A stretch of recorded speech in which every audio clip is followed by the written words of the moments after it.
මම හිතන විදිහට මේ දෙවෙනි ස්කෑම් එක තමයි ඉන්දිකේෂන් ගොඩක් බහුලව භාවිතා කරන ස්කෑම් එක. මේක තමයි ඇඩ්වාන්ස් පේමන්ට් ස්කෑම් එක.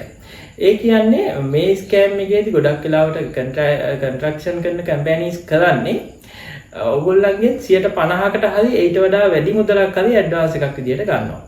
අරගෙන ඊට පස්සේ ඔයගොල්ලෝ දැන් ඒගොල්ලන්ට ලොකු මුදලක් ගෙවලා තියෙන්නේ. ඊට පස්සේ ඒගොල්ලෝ කරන්නේ ඔයගොල්ලන්ට පේන්න වැඩ කරන එක.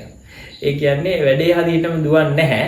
ඒ වුණාට ඒගොල්ලෝ සයිට් එකේ දෙන්නෙක් තුන් දෙනෙක් දාගෙන වැඩේ අපි කියන්නේ අතක ගා ගන්නවා කියලා. හිමින් සැරේ කරගෙන යනවා. ඊට පස්සේ ටික දවසකින් ඒගොල්ලන්ගේ ෆෝන් ඕෆ් වෙනවා. එහෙම නැත්නම් ඒගොල්ලෝ බිසි වෙනවා. ඕගොල්ලන්ගේ ෆෝන් වලට ආන්සර් කරන්න නැති වෙනවා. ඕගොල්ලන්ට ඒගොල්ලන්ව හම්බ වෙන්න බැරි වෙනවා. ඒ වගේ දේවල් වෙලා වැඩේ ගොඩක් දිග්ගැස්සෙනවා.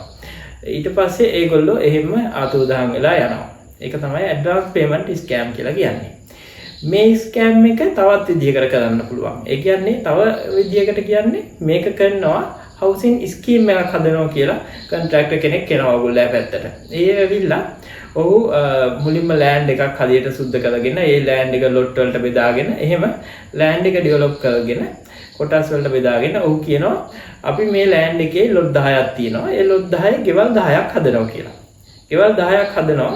ගොඩක් අඩු ගාණක් තමයි ඔයගොල්ලන්ට කියන්නේ වෙළඳ පොලේ තියෙනවට වඩා අඩු ගාණකට ලස්සන ගයක් නිර්මාණය කරනවා කියලා ඔයගොල්ලන්ට විෂුවල්ස් පෙන්නලා ඒගොල්ලෝ ඒ ගේ මාකට් කරනවා. මාකට් කරලා ඒ ගේ හදන්න කලින් අපි හිතමු 10 දෙනෙකුට ඒ ගේ විකුණනවා. ඒගොල්ලෝ කියන්නේ 10 දෙනාම ඒ කියන්නේ ලොට් 10ම විකිණුවාට පස්සේ තමයි ඒගොල්ලෝ කන්ස්ට්‍රක්ෂන් පටන් ගන්න කියලා.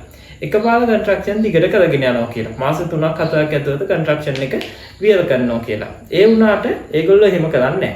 ඒගොල්ලෝ කරන්නේ ලොට් 10ම කට්ටිය සල්ලි දැම්මට පස්සේ මුල දවස් ටිකේ ෂෝ එකට වැඩ ටිකක් කරලා ඊට පස්සේ ඒගොල්ලෝ කම්පැනි එක පිටින්ම අරගෙන අයින් වෙලා යනවා.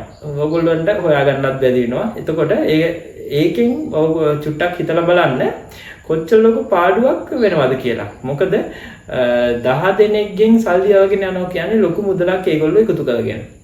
එතකොට ලොකු මුදලක් අරගෙන තමයි ඒ කෙනා යන්නේ. මේ ස්කෑම් එක ගොඩක් වෙලාවට තියෙනවා. ගොඩක් ඔය ටීවී වල පත්තරවල වගේ ඔයගොල්ලන්ට අහන්න ලැබෙන්නේ මේ වගේ ස්කෑම් එකක් මේ වගේ දෙයක් තමයි.